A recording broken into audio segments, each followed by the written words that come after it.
Hey everybody, it's Natalie with Story Time. Before I begin, I wanted to say hello to all my friends who I know are listening every day. I want to say hi to Coraline and Davis and Ada and Lily and Lachlan and Alexander. I know all of you are listening to my stories every day, and I hope very soon we're going to be able to be in the same room and have story time. So a couple more weeks and it looks like that's going to be the case. So today I have kind of a scary story. It's called The Dark. So are you afraid of the dark? This is a little boy who is afraid of the dark. This is The Dark by Lemony Snicket, illustrated by John Klassen.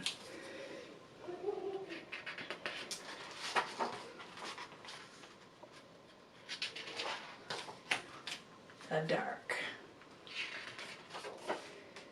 Laszlo was afraid of the dark. The Dark lived in the same house as Laszlo. A big place with a creaky roof, smooth, cold windows, and several sets of stairs. Ooh, that's a big house. Look at that. Sometimes the dark hid in the closet. Sometimes it sat behind the shower curtain. But mostly it spent its time in the basement. Just gonna get this a little closer. There we go.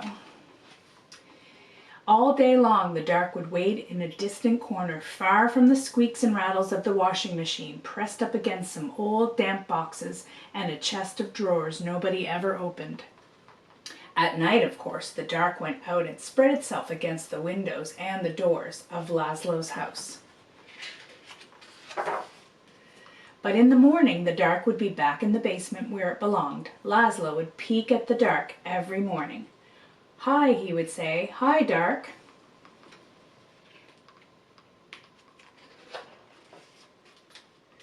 Laszlo thought that if he visited the dark in the dark's room, maybe the dark wouldn't come visit him in his room. But one night, it did. "Laszlo," the dark said in the dark. The voice of the dark was as creaky as the roof of the house and as smooth as the cold and cold as the windows. And even though the dark was right next to Laszlo, the voice seemed very far away. "What do you want?" asked Laszlo. "I want to show you something," said the dark. "In here?" "No," said the dark. "Here?" "No, no," said the dark. "Downstairs." "Downstairs?" "Yes," said the dark.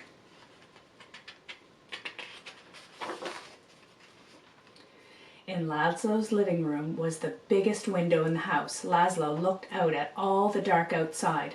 Above him the roof creaked and he closed his eyes. Now the dark was all Laszlo could see.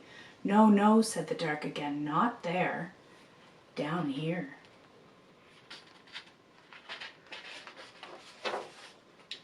"In the basement?" asked Laszlo. "Yes," said the dark.